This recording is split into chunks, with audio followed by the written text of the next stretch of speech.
You saw the title, you saw the thumbnail, you know why we're here. Today I'm going to be talking about a hybrid made by Goji Center, aka the Indom 2.0, and I will be explaining why it's a lot weaker than you think, and why it's a lot weaker than they made it out to be in the two videos that they have out about it right now.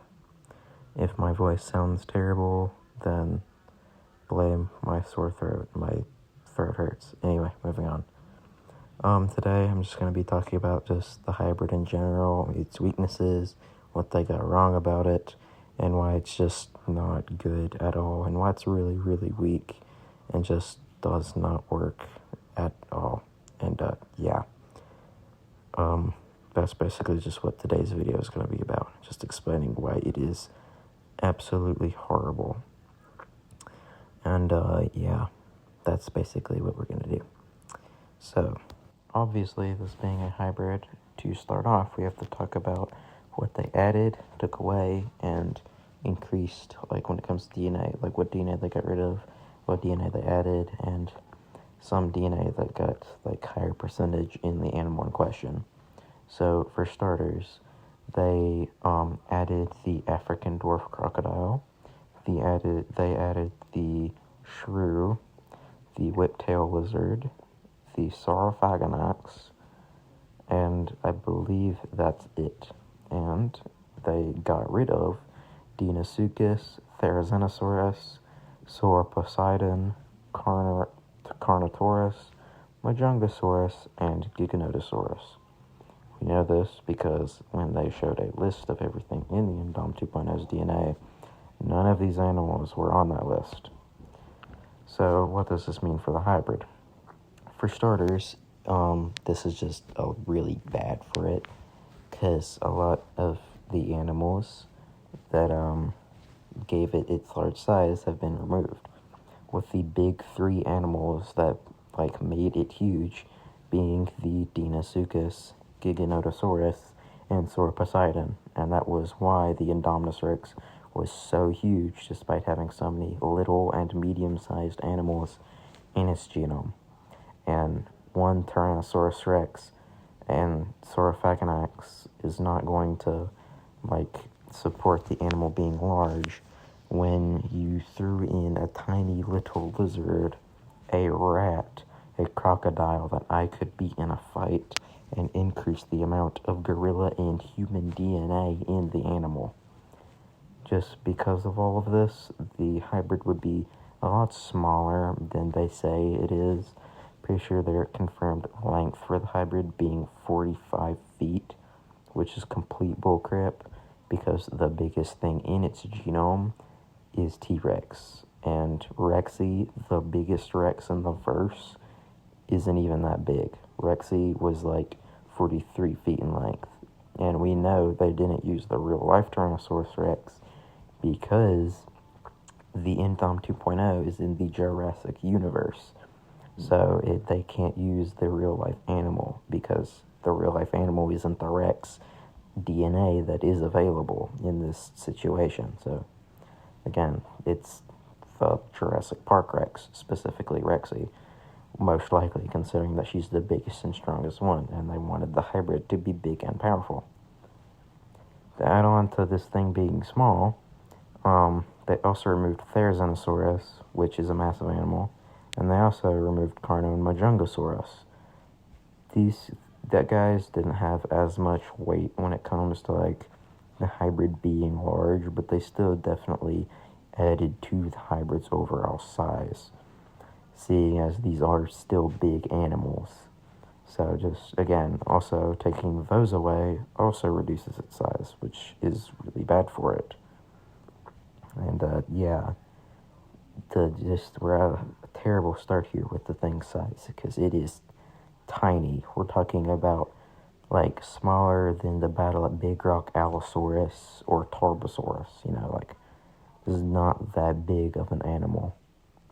It's just and this only gets worse once you consider the fact that we added a bunch of little ones, I don't know, a literal rat and tiny lizard that I can box with, and you replace the giant Deinosuchus with a animal that's literally called the African dwarf crocodile.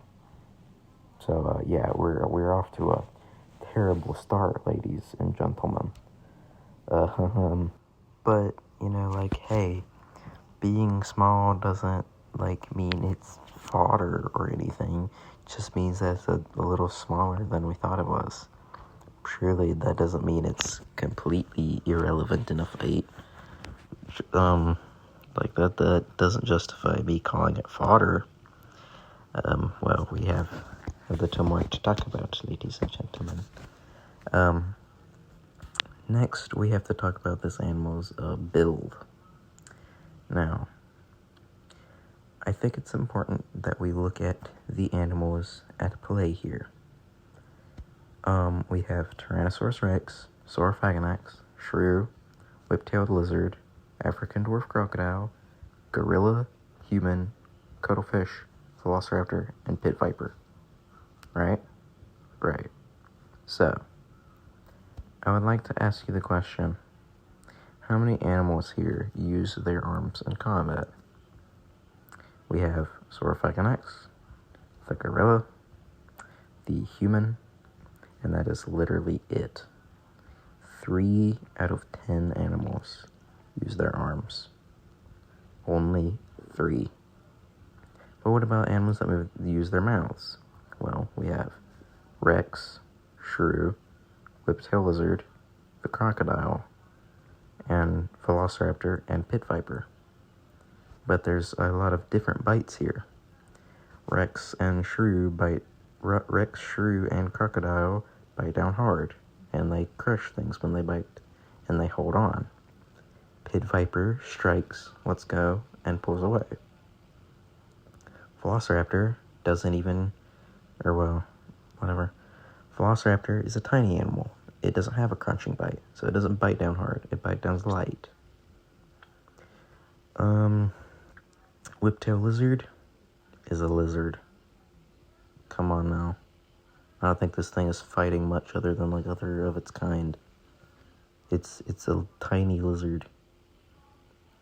And then you have the cuttlefish, which doesn't really even have arms, and it definitely doesn't really overly use its mouth in combat. It's just kind of there and hypnotizes things. We have a lot of different animals here that fight in different ways. I don't really think the Indom 2.0 is effectively using its arms in combat when there are 2 animals that don't even really have arms to use. Like pit viper, it's a snake. It ain't got no arms. Cuttlefish, it's barely got like tentacles. What do you mean? Shrew, that doesn't use its arms. Rex arms are tiny and useless. Mainly because it doesn't need them. Dwarf crocodiles have longer arms in proportion to their body than most other crocodiles, but they're still not using them in combat.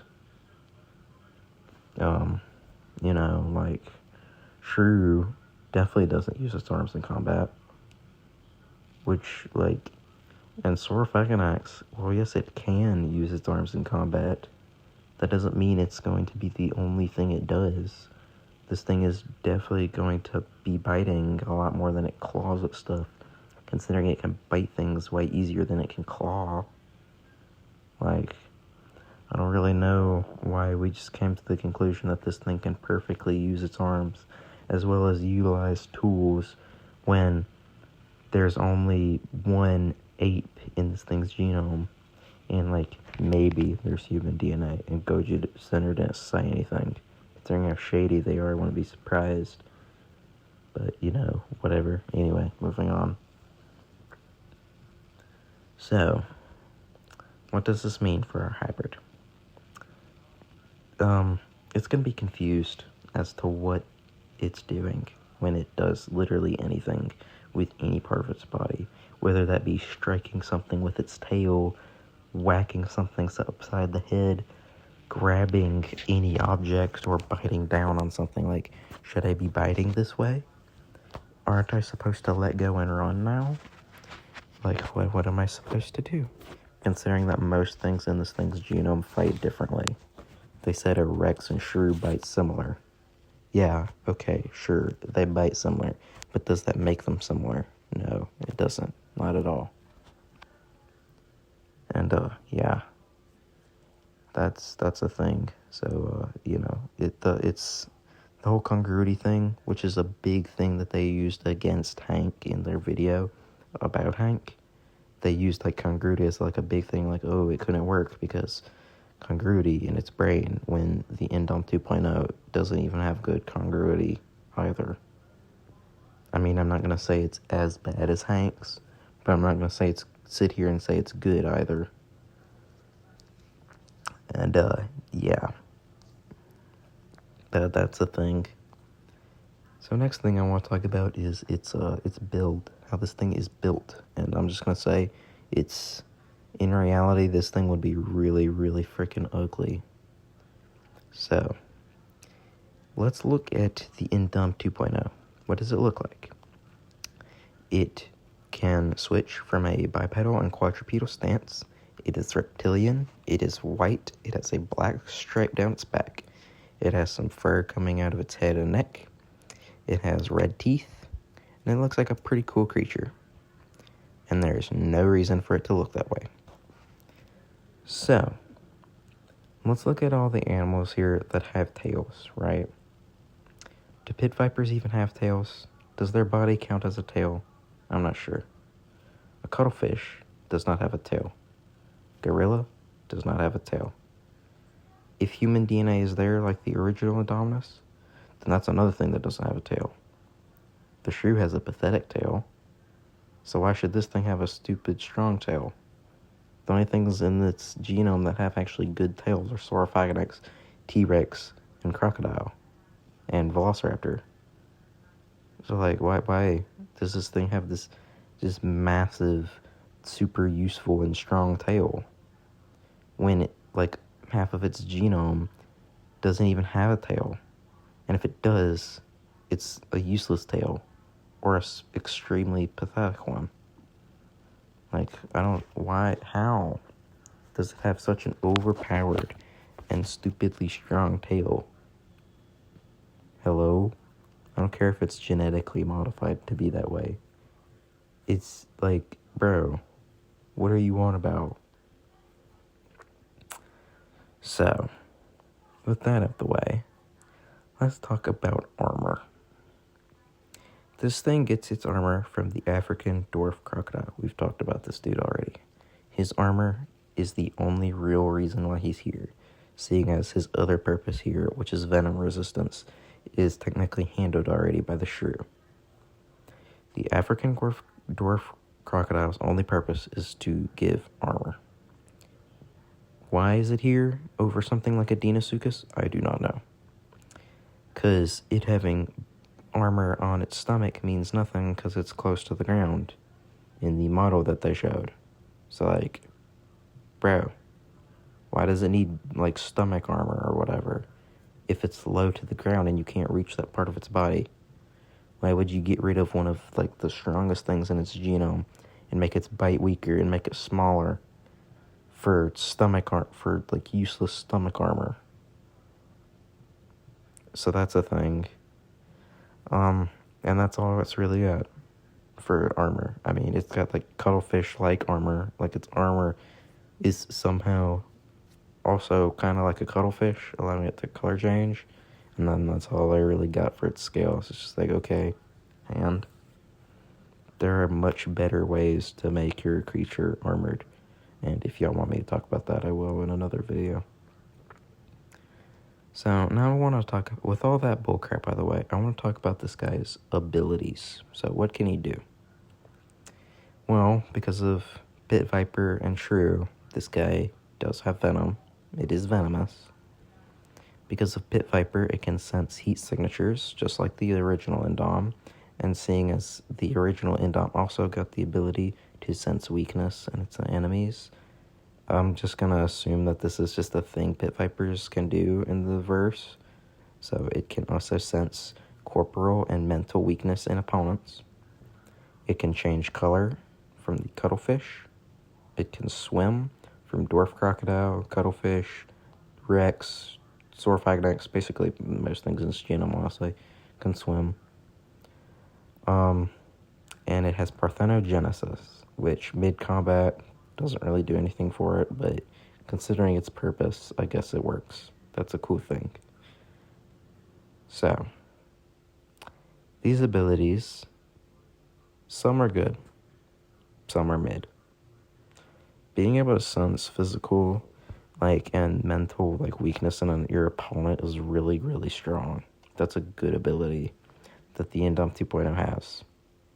The Venom doesn't really matter. Considering this is a big, bulky animal, it's not really gonna, use its Venom for much. It's just gonna kind of kill whatever's in front of it, and the Venom's not really gonna make a difference.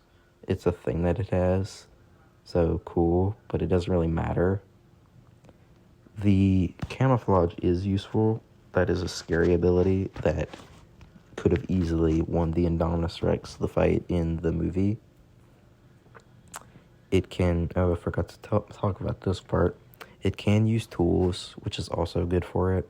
Being able to use tools is something very useful in combat. Speaking of other things I forgot, it's also it's basically just immune to venom. Again, doesn't matter for a massive animal like this. Not a lot of venom's going to really work on it anyway, unless you're some of my hybrids, in which case, then yeah, the venom's going to matter, but it doesn't really have to worry about anything. So it's just whatever. And yeah, the venom resistance, mid. It doesn't really have to worry about anything but the Scorpius, and the Scorpius's venom was only really lethal to a little girl. The weakness exposure is good. Heat vision is alright. Cloaking is decent. Swimming, whatever. Basically, all dinosaurs could swim, so it's just okay. Tool use, good. I'm not gonna say it's broken, its abilities. It's definitely not, especially considered some of the bullcrap that you can make with metal and crap, which I have funnily enough done. Again, I'll make a video on it if you want. Yeah. For its abilities, it's not it could be more broken, but they're trying to stay true to the Indom, so I understand the abilities it has at its disposal. I won't say its abilities are super mid. I guess swimming kind of is whatever, but a couple of its abilities are useful and good, but tool use is situational. If they're it's a matter of is there even any tools around for it to use, and just stuff like that. And yeah, that's that's all I really have for abilities on this thing. I'm not gonna talk about this too long, seeing as I already touched on it, but again, just want to remind you that this thing has major brain problems with congruity and crap. So yeah, I just wanted to point that out real quick. So again, I'm not gonna touch up on this too much either, but this thing also has a big problem with power scaling. Obviously, it relies on statements to be powerful. And its statements, as I have shown, can be disproven, all things considered. But yeah, I'm not going to talk about power scaling too much for this video. I'm too tired for that bullcrap. It's after 10 right now, so whatever. And yeah, that's all I really got on the power scaling bit. I don't want to talk about that too much for now. Also, not going to touch on this too much, but just another thing I wanted to talk about with the limbs and its limbs even being capable of doing things is the fact that a lot of the legs and arms that are in its genome are just really mid. Raptor legs are super skinny and just whatever. The shrew has tiny skinny legs. The freaking snake the pit viper doesn't even have legs or arms, so that doesn't support that at all. Shrew doesn't support arms or really strong legs either. The cuttlefish doesn't support legs or arms at all because it doesn't even have them. It barely even has tentacles. Again, Rex doesn't help with arms at all. Just like this thing's legs are going to be so out of its legs and arms are going to be so out of whack and just dumb. Like it's bro. Like it I'm not gonna hold y'all. This thing could not even properly exist. Like just because its body is just so weird and just odd. It's just not right. You threw in a armored crocodilian with a squishy freaking aquatic squid cuttlefish thingy. Like, bro. But yeah. I'm not gonna talk about this anymore. It's just kind of a thing I wanted to just point out. It's the fact that this thing's arms and legs are pathetic. It's not just its tail. And it's not just really its brain or mouth either. It's just kind of just like an animal that it can't properly do anything at all. So yeah, just wanted to throw that out there. And yeah, here we are, nearing the end of the video. Just wanted to say that I will be very, very soon working on a video where I make my own Indominus 2.0 called Indominus Imperator. I showed it in a post that you can go check out. So I can actually remake the Indom and actually make the new version better than the OG on Goji Center did. So yeah. If you're excited for that, you can subscribe and and hit the notification bell. That way when I upload that video. Or you can just nod. I honestly couldn't care less. And yeah, that was a video. Hope you learned something new. Hope you enjoyed. Hope you have a wonderful day or night or whatever time it is for you. And yeah. Drink water, breathe air, live a beautiful life, my friend.